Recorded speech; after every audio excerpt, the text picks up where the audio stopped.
김어준의 뉴스공장.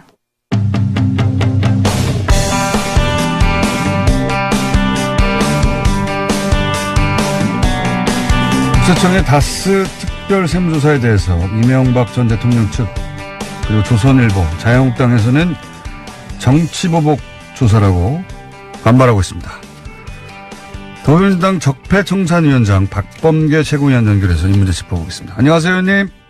네, 반갑습니다. 네, 조선일보 그리고 자유한국당에서는 이 특별 세무조사를 정치보복 세무 사찰에 시작됐다 이렇게 기사로 보도하고 있습니다. 그러니까 노무현 대통령을 타겟으로 했던 태광실업 특별 세무조사하고 판박이다 이런 논리인데요. 적폐청산위원장으로서 이 주장에 대해서 어떤 입장이십니까? 네, 일단 이 황금 개띠의 해에서 자꾸 이렇게 견공들을 비하하고 참 충견이라는 것이 굉장히 좋은 말인데 예. 그렇게 나쁜 쪽으로 우리 견공들을 자꾸 비하하는 발언들을 계속 하는 것에 대해서 유감이고요. 검찰을 충견이라고 하셔서 이제 거기에 대해서 말씀하시는 거죠? 충견 예. 맹견 말씀하셨죠, 홍준표께서요. 예. 나쁜 의미의 충견 맹견으로 얘기했습니다. 그래서 너무 우리 견공들 비하하는 발언이고요.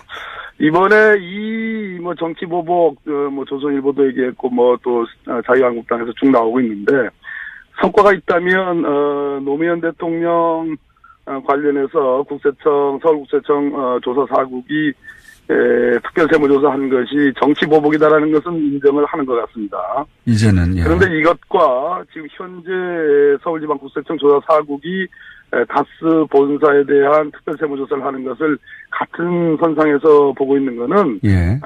사안의 실체를 제대로 보지 못하고 비교할 성질의 것이 아닌데 그것을 정치적 일종의 프레임으로 정치적 공세로 지금 같은 사안으로 지금 치부해서 쓰고 있는 것 같습니다.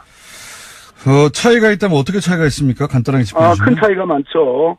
노무현 대통령을 겨냥한 박연차 태광실업 세무조사 건은 아무도 알지 못하는 소위 기관 간의 내밀한 어떤 첩보에 기초해가지고 느닷없이 관할을 뛰어넘어서 했던 그 특별 세무조사고요.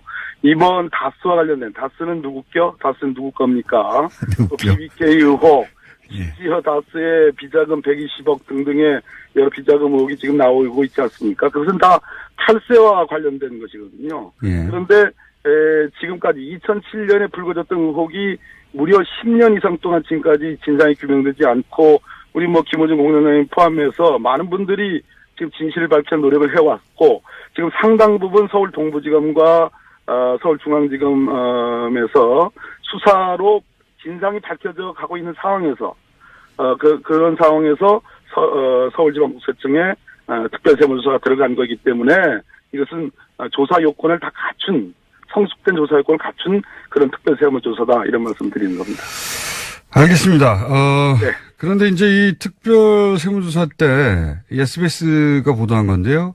핵심 인사로 지목된 2008년 특검 때 120억을 개인 횡령했다고 결론을 낸 당사자인 경리 조모 씨가 세무조사 3시간 전에 자리를 떠났다 이런 SBS 보도가 있었거든요. 이게 사실이라면 이 정보의 유출 경로는 검찰 수사 대상 아닙니까?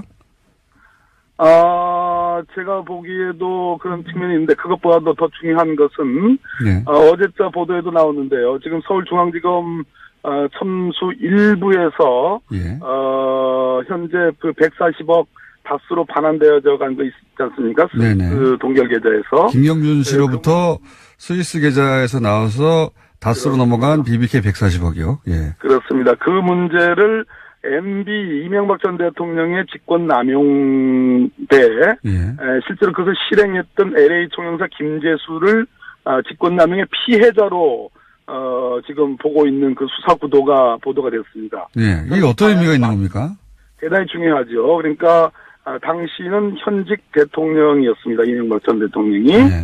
그 대통령이었고 이 140억이 돌려져 가기 전에 다른 소송에서 김재수 씨는 미국에서 다스의 대리인이었습니다. 다스의 변호사로서. 법적 대리인 변호사였죠. 그렇습니다. 예. 그런 사람을 지금 요건에도 맞지 않는 LA 총영사로 이명박 전 대통령이 임명을 했죠. 예. 그런데 LA 총영사가 관여를 해가지고 이 140억이 다스로 돌려갈 수 없는 거, 옵셔널 캐피털의 소유인데 그쪽으로 가야 되는데 다스로 돌려간 것은 직권남용이 있고 그 직권남용을 할 만한 사람은 당시 대통령밖에 없지 않느냐라고 그런 의혹을 검찰은 갖고 있는 겁니다. 예. 그렇다면 대통령의 명령을 따르지 않을 수 없는 사람들이기 때문에 김재수 씨조차도 피해자로 보는 거죠. 아하. 이 얘기는 무슨 얘기냐면 다스 비자금 120억 관련해서도 조모양, 그 격리 직원 조모양조차도 피해자고 하나의 수단의 도구에 불과했기 때문에 우리 언론도 마찬가지고 수사당국도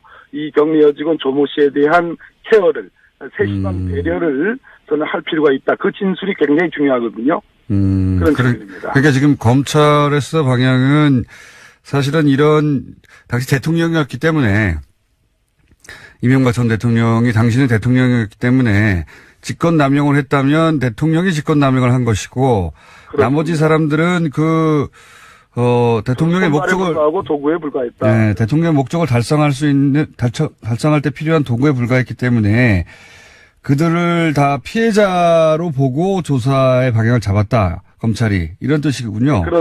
그런 보도가 나오고 제가 보기에는 그 보도가 맞는 것 같고 그 방향도 맞는 것 같다. 김재수 씨의 진술이 절대적으로 필요한 상황이거든요. 그렇군요. 그 김재수 LA 총영사 같은 경우에 영주권자로 알고 있는데 그러니까 우리 검찰이 막 소환할 수 없는 거 아닙니까? 협조가 있어야 되는 거 아닙니까?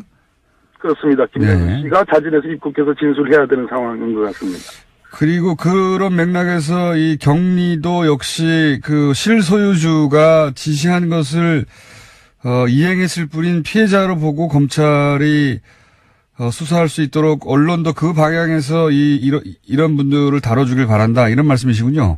네, 맞습니다. 그 조모양의 진술은 대단히 중요하고요. 네. 동부지검의 다스 120억 비자금과 관련된 비자금이지 뭐 횡령인지 그건 아직 분명하지 않습니다만 그 수사 관련해서 결정적인 분들이 그 조모양이고 그 조모양의 상사였던 당시 사장이었던 김성호 씨 네.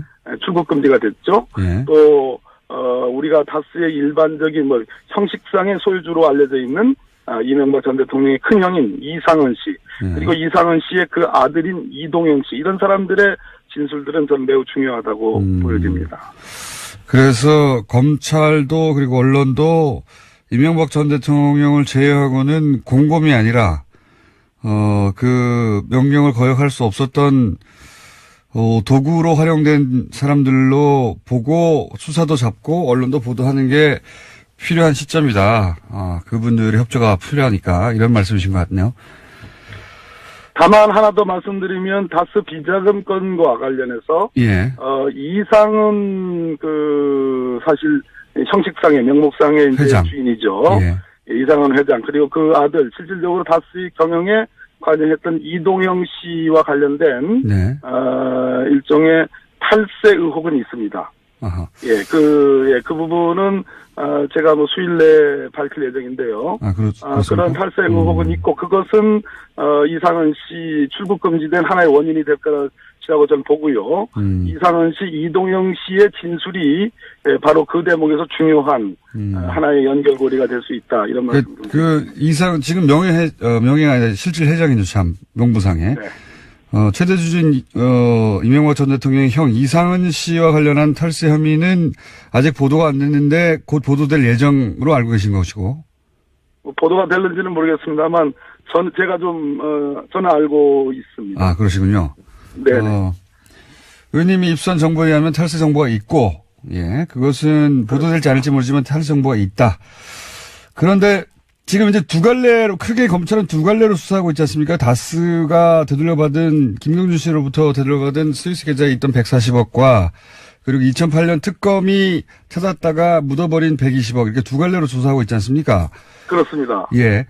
그런데 이제 청와대에서 140억 관련해서 140억을 돌려받는데 청와대 민정실의 양모 행정관이 직접 관여했고 그리고 LA 총영사도 관여했다. 이런 내용은 주진우 기자가 이제 뉴스공장에서 밝힌 바가 있습니다. 네네. 밝힌 바가 있는데 의원님이 확보하고 있는 또 다른 문건이 있다면서요? 양모 행정관이 관여한. 예, 이 문건은 뭐 전혀 처음 나오는 것은 아니고요. 여기 네. 주진우 기자 또 알고 있는 것으로 제가 알고 있고요. 예. 모 방송 시사 프로그램에서 아주 살짝 공개는 됐었습니다. 예. 그런데 요거와 관련해서 먼저 좀 전제해야 될 부분인데요. 서울 동부지검과 서울중앙지검 수사에 대해서 한 말씀은 좀 더 드려도 되겠습니까? 네네. 네네. 결국은 동부지검의 그 다스 비자금 수사팀의 수사와 예. 중앙지검의 첨수 일부의 140억 다스 반환 그 수사가 저는 만나야 된다고 생각하거든요. 동부지검 건은 공소시효가 얼마 안 남았습니다. 2월 초입니다. 그리고 서울중앙지검 건은 공소시효가 많이 남아 있습니다. 그렇다고 해서 서울중앙지검 첨수 일부 수사가 엿가락 늘어져서는 안 된다고 보여집니다. 예. 대단히 중요한 수사거든요. 예. 또 동부지검 수사가 진척이 된다고 그래서 중앙지검 수사가 뭐 물타기를 한다든지 거꾸로 중앙지검 수사가 있기 때문에 동부지검 수사에서 면죄부를 준다든지 이런 관계가 돼서도 저는 안 된다고 생각합니다. 예. 동부지검 수사 관련해서 제일 중요한 것은 이 120억이 실제로 다스에 들어갔느냐. 예. 형식상은 다수로 들어간 것처럼 보여지는 측면이 있습니다. 정호영 특검도 그렇게 얘기하고 있습니다. 그러나 실제로 들어갔느냐라는 것은 대단히 중요하기 때문에 예. 검찰이 반드시 또 국세청이 반드시 조사를 해야 되고요. 또 그게 하나 왜 중요합니까? 그때 이 120억은 2008년 특검이 120억의 비자금을 찾았는데 당시 수사 결론은 경리 한 사람이 다 개인적으로 횡령한 것이다. 이렇게 결론했던 120억이고 그 120억을 다스로 다 돌려놓았다라는 게 이때까지 알려진 바인데 그게 실제로 갔는지 확인하는 게 왜 중요합니까? 120억을 돌려놨다는 것은 특검이 끝난 직후고요. 네. 그러니까 당연히 그 특검 시점에서는 조 모양이든 당시 사장인 김성우 씨든 다 처벌 수사 의뢰를 했어야 되는데 하지 않았습니다. 그렇죠. 예. 물론 특검이 끝난 뒤에 이 120억은 장부상 돌려간 것으로 보여집니다. 장부상. 네. 근데 이것이 실제로 돌려가졌는지는 수사의 지금 대목이라는 말씀을 드리고요. 네. 또 하나 중요한 것은 별개의 비자금 의혹이 있고요. 그런 내용들이 조금 나오고 그렇죠. 있죠. 예. 제가 가장 관심을 갖고 있는 부분은 예. 다스가 스위스에서 풀려갈 수 없는 것을 김경준 씨하고 이렇게 조정을 통해서 미국 법원 조정을 통해서 140억을 지금 옵션 캐피털로 가야 되는데 가져갔지 않습니까? 예. 이 140억은 어디로 갔느냐는 겁니다.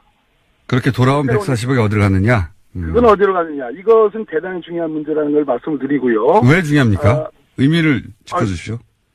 140억이 청와대, 지금부터 아까 여쭤보신 것처럼 예. 청와대 민정수석실에 파견 나가 있는 4급 행정관이 한 번도 아니고 두 번이나 관여한 사건입니다. 이거는. 예. 이걸 지금부터 얘기하려고 그러는데요. 예.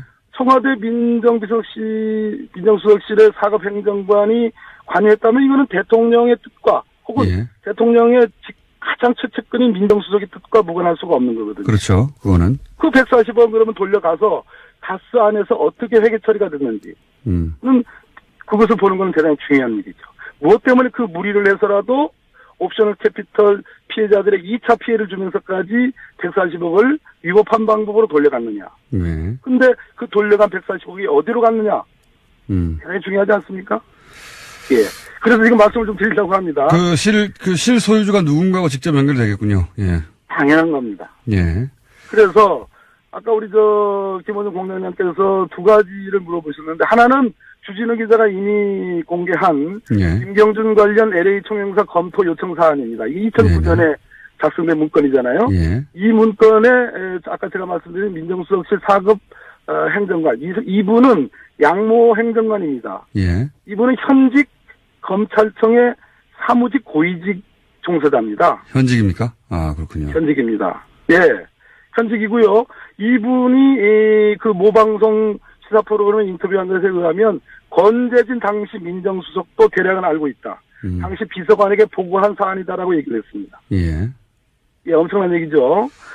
그 다음에 다른 문건은 김경준 관련 LA 총영사 검토 요청 사안은 그 스위스에 있는 140억의 그 돈을 동결할 목적으로 즉 그 나중에 다스로 돌려가는데 그것을 위한 일종의 발판으로 어떤 연구를 했던 그런 문건들입니다. 김경률 씨가 그걸 일방적으로 가져가지 못하도록 연구하는 문서죠. 예. 그렇습니다. 예. 그것을 기초해가지고 결국은 140억을 돌려가는데 다스가 가져가는데 성공을 했죠. 예. 그래서 즉 이것은 공격에 해당합니다. 공격. 예. 자, 이번에 말씀드리는 거는 방어에 해당하는 문건인데요. 예. 그거는 2012년도에 공동방어협약서 대응방안이라는 문건입니다. 예. 공동방어협약서 대응방안이라는 2012년도 작성 문건인데 여기에도 협의자로 김재수 전 통영사, 예. 김재수 그 변호사가 등장하고요. 예. 이 양모 그 당시 민정수석실 행정관 또 등장합니다. 협의자로. 예. 자, 이분이 이걸 인정했습니다. 당시 다스에 감사했던 이모 씨로부터 전화를 받아가지고 협의자로 오케이 했다라는 것을 그 방송에서 인정했습니다. 네네. 근데 제가 이 내용을 읽어보니까 이것은 아까 140억을 다스가 돌려가는데 기여했다는 것이 김경준 관련 LA 총영사 검토 요청 사안 그 문건이었다면 그건 공격 문건이고요. 예. 이 공동방어 협약서 대응방안 문건은 돌려간 140억에 대해서 옵셔널 캐피털이 이 다스를 상대로 너 그 140억 가져간 거 불법이니까 토해내 라고 하는 소송을 다시 제기합니다. 예. 그 소송에 대한 일종의 방어 문건입니다. 이 공격과 방어 문건에 이명박 대통령 청와대 민정수석실의 사법행정관이 다 개입이 돼 있고 김재수 씨가 다 개입이 돼 있습니다. 그러니까 사기업에 돈을 돌려받는데 이명박 대통령의 청와대가 그리고 그 청와대 민정수석실이 다스러 가는 사기업에 돈을 돌려받는데 공격과 방어에 왜 이렇게 개입을 했느냐 이거 아닙니까? 그죠? 바로 그렇습니다. 예. 대통령의 돈이 아니라면. 거기 권재주 민정수석이 등장하잖아요. 그 양모 행정관의 진술에 의해서 권재주 민정수석이 이분이 나중에 법무부 장관 한 분입니다. 그렇죠. 예. 그러니까 대통령의 돈이 아닌데 대통령의 인사들이 움직일 리가 있느냐 이런 의혹이신 거죠, 기본적으로. 그렇습니다. 그 대응 문건을 보면 예. 기가 막힌 얘기가요. 이게 이제 미국 영어를 이제 번역을 하다 보니까 좀 한국적인 표현은 아닌데 한번 제가 넉 줄만 읽어보겠습니다. 예. 미국 정부 등이 본 협약에 의한 공동방어 자료를 강제로 노출시키려 하는 경우 소환 영장 및 기타 다른 강제 서면을 받은 당사자는 그로 인해 영향을 받을 수 있는 공동방어 자료를 가진 각 당사자가 공동방어 자료의 노출을 방지하기 위한 기회를 가질 수 있도록 즉시 그 사실을 알려야 된다. 즉 미국 정부에 의해서 이 소송에 공동방어 자료가 노출될 수 있는 그러한 가능성이 있는 경우는 모두 다 입을 닫아라. 또 다 알려줘가지고 입을 닫게끔 하도록 하는 그러한 대응 방안 문건입니다. 그렇군요. 그러니까 소액 투자자들이 옵셔널 벤처즈의 소액 투자자들이 돈을 되찾고 싶어서 법원을 통해서 뭔가 자료 공개를 요구할 때 그럴 때 다스 측에서 어떻게 방어할 것인지를 왜 청와대에서 연구했느냐 이런 말씀이십니다. 예. 그렇습니다. 자, 그런 문건도 있고 그런 문건도 있고 이제 문건은 계속 나오고 있습니다. 그런데 결국 일반 시민들이 궁금해하는 것은 이겁니다. 예. 이명박 전 대통령을 소환 가능할 것인가? 네.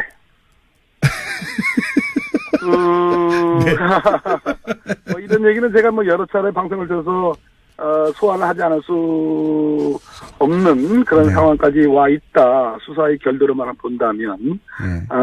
지금 서울 동부지검이든 서울중앙지검이든 대단히 중요한 증언자 이 다스와 관련된 모든 스토리를 다 알고 있고 실제로 모든 일에 관여를 했던 매우 중요한 정말 결정적 증인이 검찰청에 다 소환돼서 조사를 받았습니다.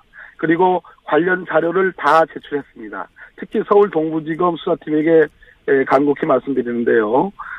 이분이 낸 자료들에 대한 철저한 기자 추적, 물론 서울지방국세청이 지금 특별세무조사를 하고 있습니다만 검찰도 특별한 아주 철저한 기자 추적을 해야 되고 이분의 진술에 입각한 엄정한 수사가 저는 이 수사의 성패를 좌우할 것이다. 라는 말씀을 꼭 드리겠습니다. 마지막 질문인데 시기는 언제로 예상하십니까? 예상이지만. 이 수사가 완전하게 정말 순풍에 돛단 듯이 가고 있는 것만은 아닙니다.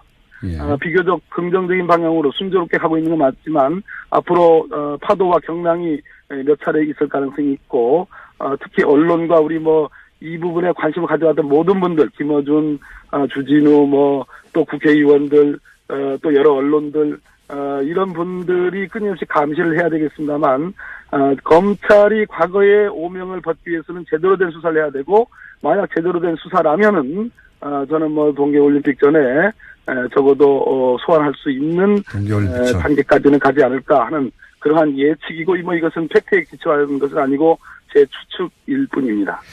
알겠습니다. 이제 최고회의 들어가십시오. 감사합니다. 네, 감사합니다. 네.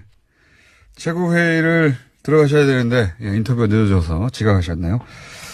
지금까지 더불어민주당 적폐청산위원장인 박범계 최고위원이었습니다.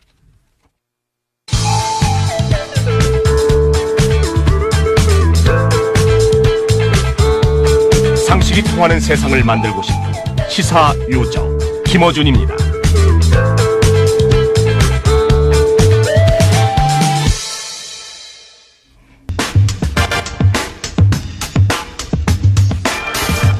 자, 참여연대가 검찰의 다스 실소유주가 누군지 밝힐 문건을 확보했다면서 제출했죠. 네.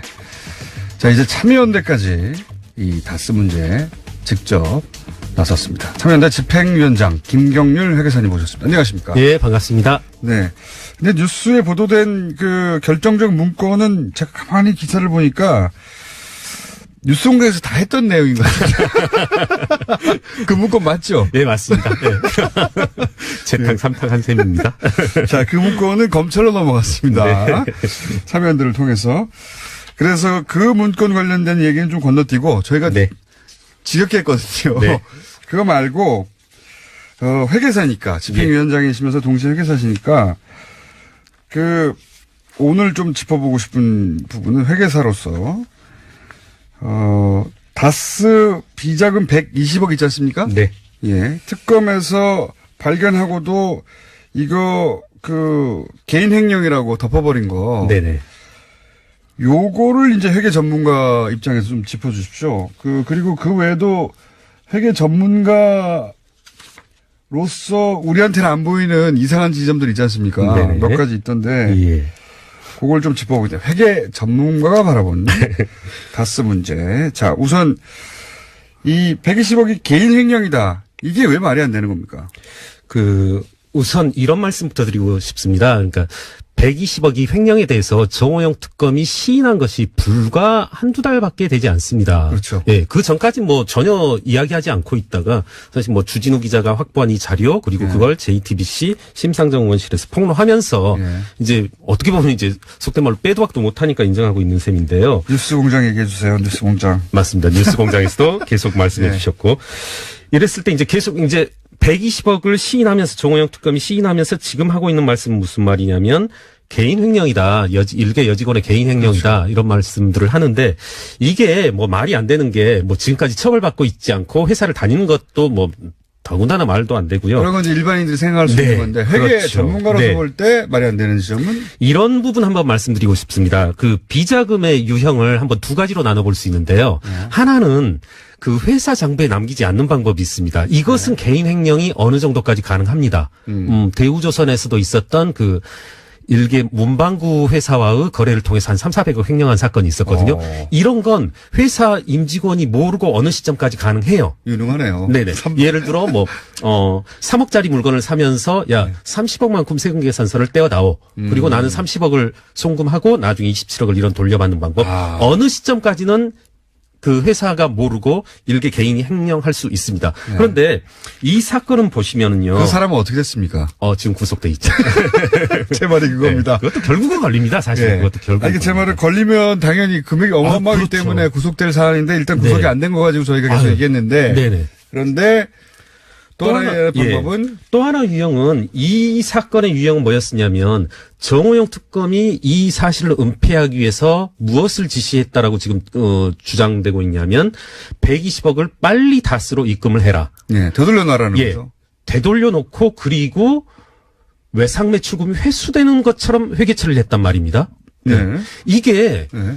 정호영 특검이 은폐하려면 아까 첫 번째 유형이라면 네. 보고서 눈 감으면 되는 일입니다. 이걸 반납하면 안 되는 거죠. 반납하면 오히려 이상한 거죠. 예. 예, 예. 그런데 이 사건은 반납하고 외상매출금이 회수된 걸로 처리하라는 말은 예.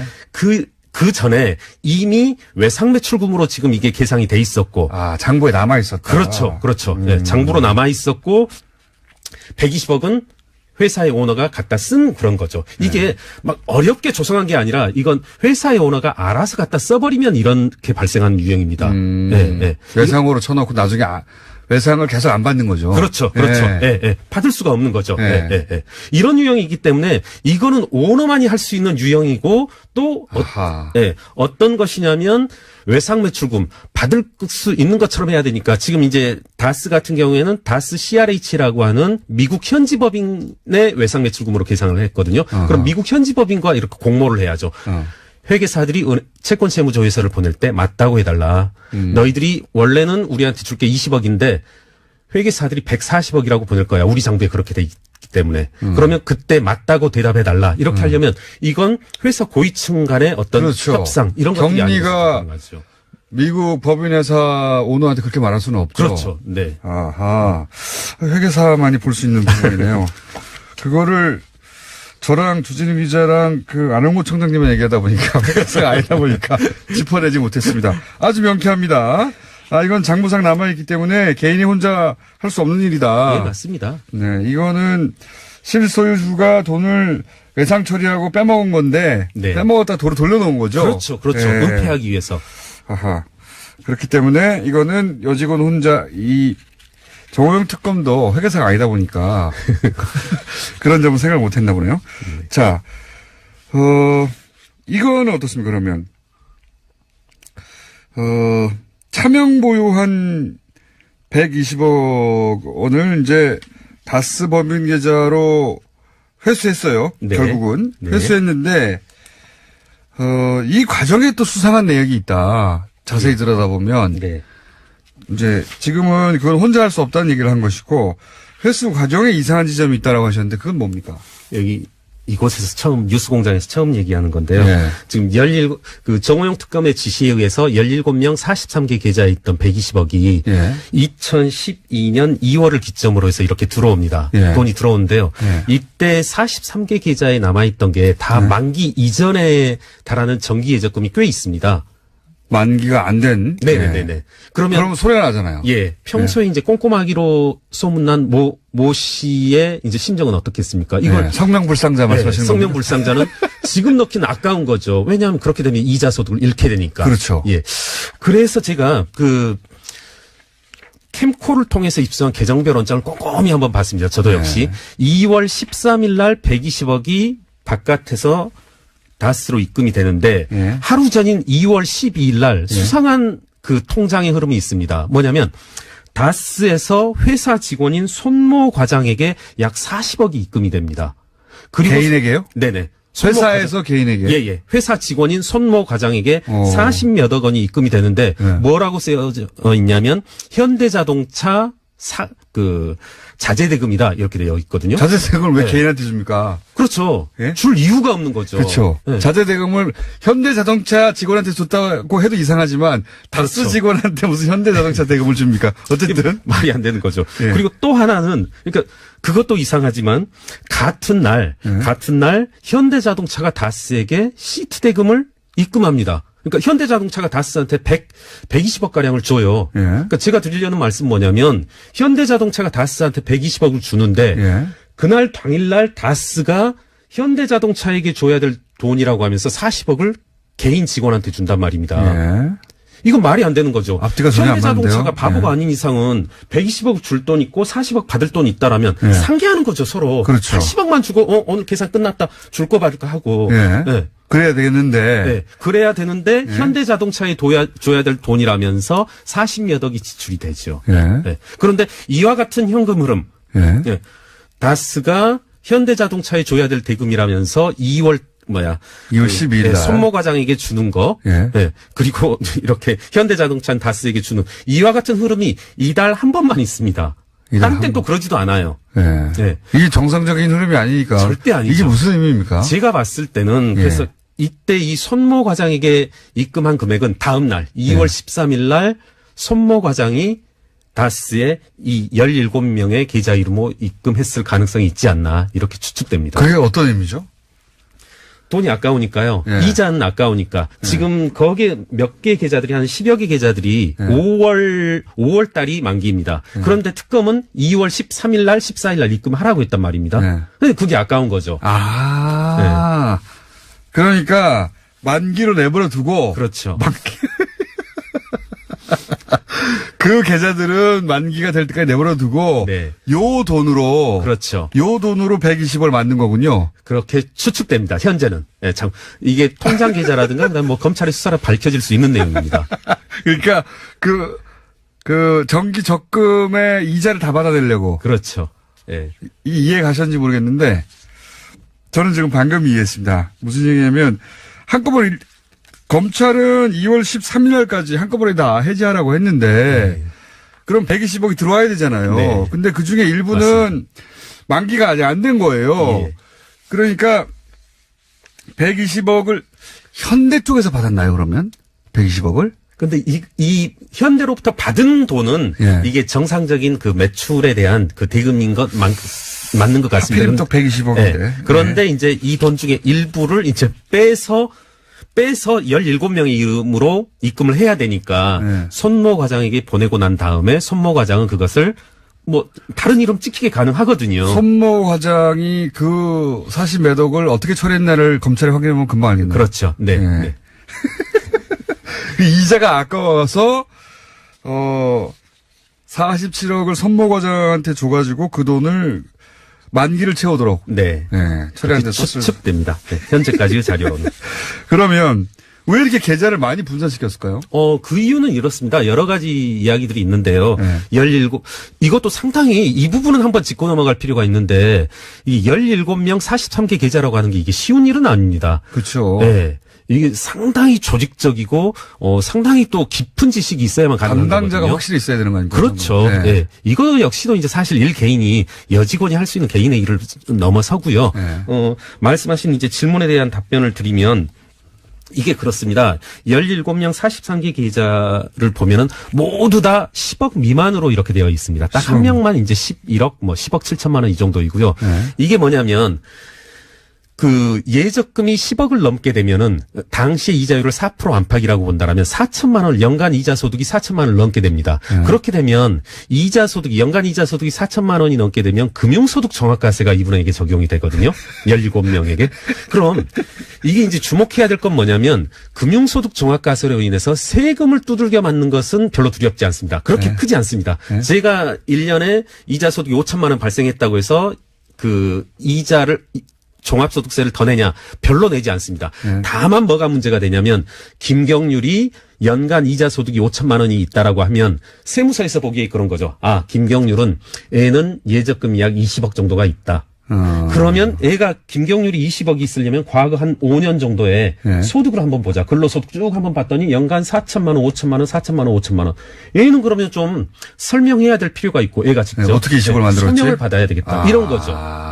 그러니까 이렇게 비자금을 은폐하는 분 입장에선 17명이 필요했던 이유는 12억을 다 모두 다 10억, 7억, 8억, 6억 이렇게 잘게 부술 필요가 있어서 이렇게 조직적으로 해놓은 거죠. 그러니까 소위 이제 국세청의 세무 사찰에 눈에 띄지 않으려고 하는 거였군요. 그렇죠. 네. 이거는 이게 전문가가 한 거예요. 그렇죠. 네. 이것은 아주 체계적이고 조직적이고 깊은 지식이 있어야만 가능한 이런 형태입니다. 그러니까요. 이렇게 9,000개 많은 계좌를 나누면 관리도 힘든데 굳이 이렇게 나눈 이유가 있었다. 예, 맞습니다. 국세청에 들여다보지 않도록 만들려고 하는. 말씀처럼 뭐 2명보단 1명, 10명보단 5명, 3명 이렇게 줄어드는 게 좋을 텐데 이렇게 했다는 것은 그만큼의 이제 이유가 있고. 전문가가 관리한 것이다. 예. 이건 어떻습니까? 80억이 120억으로 불어났다. 이거는 그 소위 그 경리가 돈을 고금리 상품에 잘 투자해서 불렸다고 하는데 네. 이거는 보시기 이상한 점 없습니까?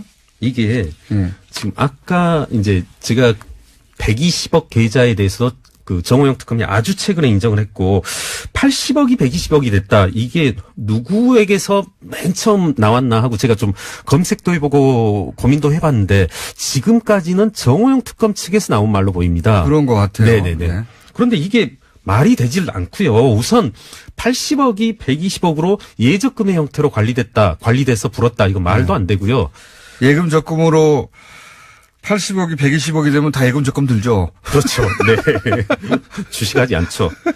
그리고 이런 말씀 드려도 될지 모르겠는데 제가 동부지검에 고발인 조사를 받으러 갔는데요. 네. 동부지검 이제 검사분, 수사관분들이 이렇게 다 과거 그 특검 자료들을 열람하고 있더라고요. 그러다가 이렇게 페이퍼들이 오고 가는 걸 봤는데 그 페이퍼 내용 중에 하나가 이게 있더라고요. 쪽지 중에 하나가 그 정호영 특검 자료 중에 2003년부터 2008년까지 지속적인 횡령들이 일어나고 있는 것들을 요약해 놓은 그 페이퍼가 돌고 있었습니다. 이미. 그거를 보여주는 거 아니면 힐끔 보셨나요? 실금 봤죠. 그때 휴대폰을 꺼내서 딱 찍으셨잖아요, 찍을까 하다가. 그러니까 검찰도 네. 지속적인 횡령이 있었다는 것을 네.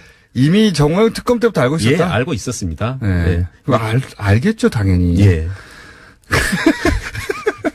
이게 어느 해 갑자기 이 금액이 확 횡령될 수 없지 않습니까? 그렇죠. 맞습니다. 아까 그리고 비자금 유형에서 봤다시피 이건 지속적으로 쓰이는 그런 금액일 수밖에 없고요. 네. 다른 이제 계정별 원장들을 통해 봤듯이 현금 뭐 단기 대여금 이런 원장들을 봐도 지속적으로 여러 가지 형태의 비자금들이 유용되고 쓰이고 만들어진 그런 흔적들은 보이고 있습니다. 그러니까 80억이 120이 된 것은 그만큼 40억 해당되는 횡령이 더 있었다. 네. 이렇게 보시는 네, 맞습니다. 거죠? 네. 그리고 지속적으로 비자금들은 쓰여 왔고요. 그 120억 말고도 뭐 100억 얘기도 있고 또 100억 얘기도 있고 뭐 많습니다. 네. 복잡해가지고 도대체 분류가 다 안 되는데 회계 전문가로서 볼 때 비자금은 당연히 더 있었다. 이런 구조라면 당연히 더 있었을 것이라고 보시는 거죠. 네, 맞습니다. 아까도 말씀드렸지만 이제 심상정 의원실 통해서 계정별 원장을 입수했습니다, 저희가. 계정별 그래서 원장. 현금 전체 계정들이 언제 어디에서 어떻게 쓰였는지가 보이는데 이걸 보면은 지금 120억뿐만 아니라 단기 대여금 계정 그리고 현금 계정. 현금이 1년에 60억씩 오고 가고 하거든요. 이런 회사는 어디에도 없습니다. 현금으로만. 네네. 대규모 회사도 이러지는 않고요. 네. 그렇게 본다라면 지금 비자금은 캐면 캘수록 더 우수수 나올 것으로 예상됩니다. 현금, 법인은 현금 거래를 거의 안 하죠. 거의. 그렇죠. 예. 제가 여러 번 이제 방송에 나가서 말씀드렸지만 삼성전자가 항상 어느 시점에 보더라도 연간 전 세계 우리나라 서울, 광주, 대구, 부산 다 합해서 전 세계의 지점들을 다 합하더라도 6, 7억밖에 안 됩니다. 특정 시점에 현금 가지고 있는 게. 현금에 6, 7억밖에 안 된다. 현금을 써야 할 특별한 상황들이 가끔 있죠. 그런 경우가 아니면은 법인은 현금 거의 안 그렇죠. 쓰는데 네. 이 회사는 60억씩 썼다고요? 그렇죠. 네. 사실 세무당국에서도 현금 결제라고 하면 믿지 않습니다. 절대 어떤 식으로든 인정해주지 않습니다. 기록에 남지 않으니까요. 그렇죠. 네. 예. 네. 그런 현금 거래를 매년 60억씩 했다. 그러면 비자금은 지금 120억 문제 가지고 검찰 수사하고 있는데 이거 외에 또 100억 얘기도 있고 또 100억 얘기도 있는데 이런 얘기까지 있거든요. 성명불상의 실소유주만 가져간 게 아니라 그 내부 구조를 잘 아는 내부 고위층 그러니까 내부 회사의 인사들도 횡령을 자기들끼리 했다는 얘기도 있거든요. 네.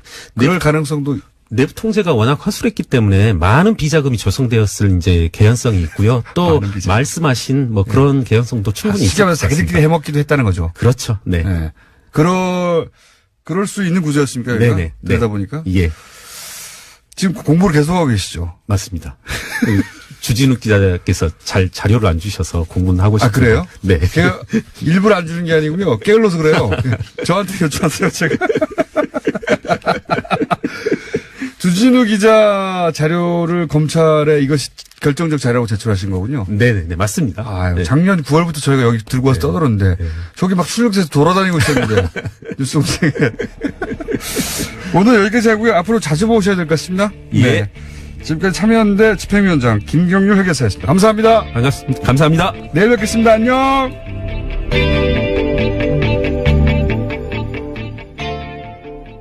봤는데 청와대 민정실의 양모 행정관이 직접 관여했고 그리고 LA 총영사도 관여했다. 이런 내용은 주진우 기자가 이제 뉴스공장에서 밝힌 바가 있습니다. 네네. 밝힌 바가 있는데 의원님이 확보하고 있는 또 다른 문건이 있다면서요? 양모 행정관이 관여한. 예, 이 문건은 뭐 전혀 처음 나오는 것은 아니고요. 여기 네. 기자, 또 알고 있는 것으로 제가 알고 있고요. 예. 모 방송 시사 프로그램에서 아주 살짝, 공개는 됐었습니다. 예. 근데 요거와 관련해서 먼저 좀 전제해야 될 부분인데요. 서울 동부지검과 서울중앙지검 수사에 대해서 한 말씀은 좀 더 드려도 되겠습니까? 네네. 네네. 결국은 동부지검의 그 다스 비자금 수사팀의 수사와 예. 중앙지검의 첨수 일부의 140억 다스 반환 그 수사가 저는 만나야 된다고 생각하거든요. 동부지검 건은 공소시효가 얼마 안 남았습니다. 2월 초입니다. 그리고 서울중앙지검 건은 공소시효가 많이 남아 있습니다. 그렇다고 해서 서울중앙지검 첨수 일부 수사가 엿가락 늘어져서는 안 된다고 보여집니다. 예. 대단히 중요한 수사거든요. 예. 또 동부지검 수사가 진척이 된다고 그래서 중앙지검 수사가 뭐 물타기를 한다든지 거꾸로 중앙지검 수사가 있기 때문에 동부지검 수사에서 면죄부를 준다든지 이런 관계가 돼서도 저는 안 된다고 생각합니다. 예. 동부지검 수사 관련해서 제일 중요한 것은 이 120억이 실제로 다스에 들어갔느냐. 예. 형식상은 다수로 들어간 것처럼 보여지는 측면이 있습니다.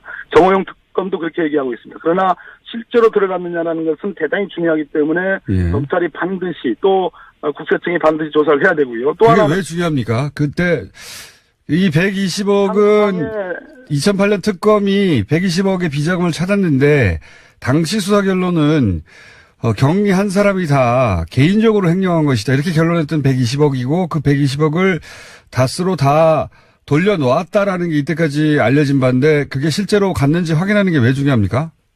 120억을 돌려놨다는 것은 특검이 끝난 직후고요. 네. 그러니까 당연히 그 특검 시점에서는 조 모양이든 당시 사장인 김성우 씨든 다 처벌 수수 120억 비자금과 관련된 비자금이든 뭐 횡령인지 그건 아직 분명하지 않습니다만 그 수사와 관련해서 결정적인 분들이 그 조 모양이고 그 조 모양의 상사였던 당시 사장이었던 김성호 씨 네. 출국 금지가 됐죠. 네. 또 우리가 다스의 일반적인 뭐 형식상의 소유주로 알려져 있는 이명박 전 대통령의 큰 형인 이상은 씨 그리고 이상은 씨의 그 아들인 이동영 씨 이런 사람들의 진술들은 전 매우 중요하다고 보여집니다. 그래서 검찰도 그리고 언론도 이명박 전 대통령을 제외하고는 공범이 아니라 그 명령을 거역할 수 없었던 도구로 활용된 사람들로 보고 수사도 잡고 언론도 보도하는 게 필요한 시점이다. 그분들의 협조가 필요하니까 이런 말씀이신 것 같네요. 다만 하나 더 말씀드리면 다스 비자금 건과 관련해서 예.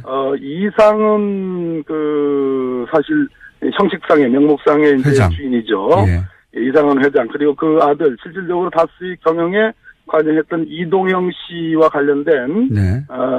일종의 탈세 의혹은 있습니다. 아하.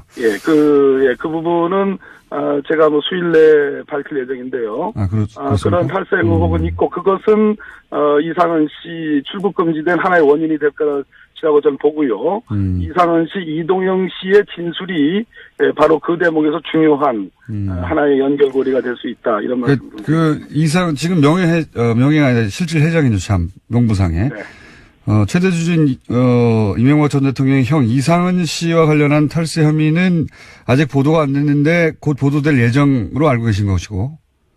보도가 될는지는 모르겠습니다만 제가 저는 알고 있습니다. 그러시군요. 네. 의원님이 입수한 정보에 의하면 탈세 정보가 있고, 예, 그것은 보도될지 않을지 모르지만 탈세 정보가 있다. 그런데 지금 이제 크게 검찰은 두 갈래로 수사하고 있지 않습니까? 다스가 김경준 씨로부터 되돌려받은 스위스 계좌에 있던 140억과 그리고 2008년 특검이 찾았다가 묻어버린 120억 이렇게 두 갈래로 조사하고 있지 않습니까? 그렇습니다. 예. 그런데 이제 청와대에서 140억 관련해서 140억을 돌려주면 큰 차이가 많죠. 노무현 대통령을 겨냥한 박연차 태광실업 세무조사 건은 아무도 알지 못하는 소위 기관 간의 내밀한 어떤 첩보에 기초해가지고 느닷없이 관할을 뛰어넘어서 했던 그 특별세무조사고요. 이번 다스와 관련된 다스는 다스는 누구 겁니까? 또 BBK 의혹, 심지어 다스의 비자금 120억 등등의 여러 비자금 의혹이 지금 나오고 있지 않습니까? 그것은 다 탈세와 관련된 것이거든요. 그런데 지금까지 2007년에 불거졌던 의혹이 무려 10년 이상 동안 지금까지 진상이 규명되지 않고 우리 김호준 공장장님 포함해서 많은 분들이 지금 진실을 밝히는 노력을 해왔고 지금 상당 부분 서울 동부지검과 서울중앙지검에서 수사로 진상이 밝혀져 가고 있는 상황에서 그런 상황에서 서울지방국세청에 특별세무조사가 들어간 거기 때문에 이것은 조사 요건을 다 갖춘 성숙된 조사 요건을 갖춘 그런 특별세무조사다 이런 말씀 드리는 겁니다. 알겠습니다. 네. 그런데 이제 이 특별세무조사 때 SBS가 보도한 건데요. 핵심 인사로 지목된 2008년 특검 때 120억을 개인 횡령했다고 결론을 낸 당사자인 경리 정모 씨가 세무조사 3시간 전에 자리를 떠났다. 이런 SBS 보도가 있었거든요. 이게 사실이라면 이 정보의 유출 경로는 검찰 수사 대상 아닙니까? 제가 보기에도 그런 측면이 있는데 그것보다도 더 중요한 것은 어제자 보도에도 나오는데요. 지금 서울중앙지검 첨수 1부에서 현재 그 140억 다수로 반환되어져 간 거 있지 않습니까? 그 동결 계좌에서. 김영준 씨로부터 스위스 계좌에서 나와서 다수로 넘어간 BBK 140억이요. 예. 그렇습니다. 그 문제를 MB 이명박 전 대통령의 직권남용 때 실제로 그것을 실행했던 LA 총영사 김재수를 직권남용의 피해자로 지금 보고 있는 그 수사 보도가 됐습니다. 네, 이게 어떤 의미가 있는 겁니까? 대단히 중요하죠. 그러니까 당시는 현직 대통령이었습니다. 이명박 전 대통령이. 그 대통령이었고 그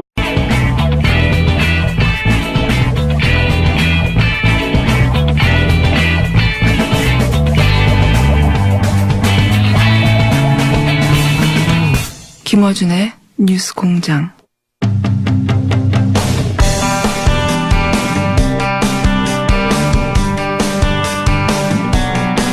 국세청의 다스 특별세무조사에 대해서 이명박 전 대통령 측 그리고 조선일보, 자유한국당에서는 정치보복 조사라고 반발하고 있습니다.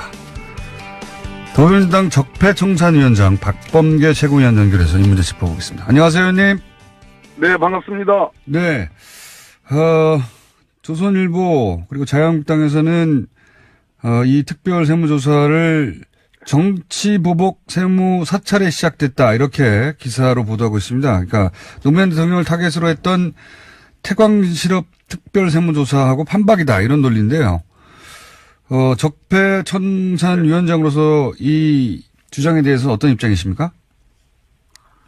네, 일단 이 황금 개띠의 해에서 자꾸 이렇게 견공들을 비하하고 참 충견이라는 것이 굉장히 좋은 말인데 그렇게 나쁜 쪽으로 우리 견공들을 자꾸 비하하는 발언들을 계속 하는 것에 대해서 유감이고요. 검찰을 충견이라고 하셔서 이제 거기에 대해서 말씀하시는 거죠? 충견 맹견 말씀하셨죠, 홍준표께서요.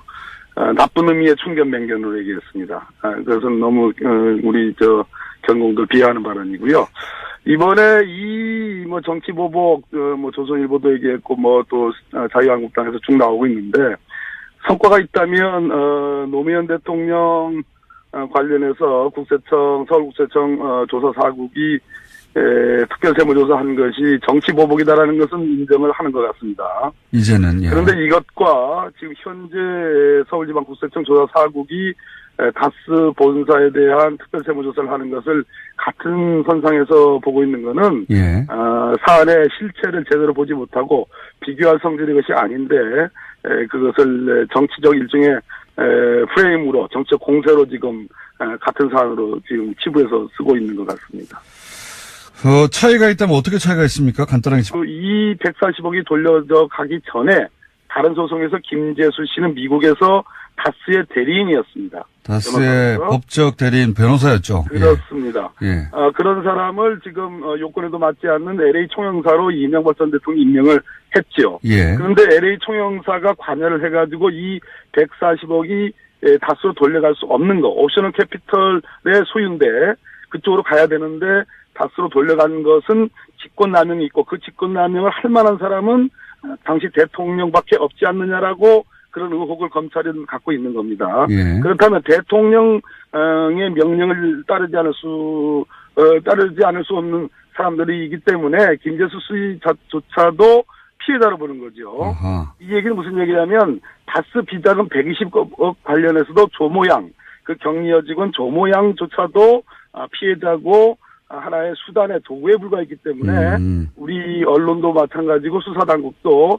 이 격리 여직원 조모 씨에 대한 케어를 세심한 배려를 저는 할 필요가 있다. 그 진술이 굉장히 중요하거든요. 그런 진술입니다. 그러니까 지금 검찰에서 방향은 사실은 이런 당시 대통령이었기 때문에 이명박 전 대통령이 당신은 대통령이었기 때문에 직권남용을 했다면 대통령이 직권남용을 한 것이고 그렇습니다. 나머지 사람들은 대통령의 목적을 하고 도구에 불과했다. 네, 대통령의 목적을 달성할 때 필요한 도구에 불과했기 때문에 그들을 다 피해자로 보고 조사의 방향을 잡았다. 검찰이 이런 뜻이군요.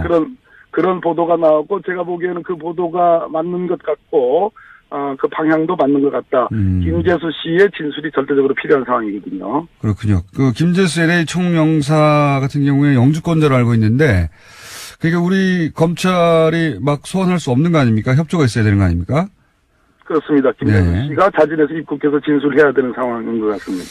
그리고 그런 맥락에서 이 격리도 역시 그 실소유주가 지시한 것을 이행했을 뿐인 피해자로 보고 검찰이 수사할 수 있도록 언론도 그 방향에서 이런 분들을 다뤄주길 바란다 이런 말씀이시군요. 네, 맞습니다. 그 조모양의 진술은 대단히 중요하고요. 네. 동부지검의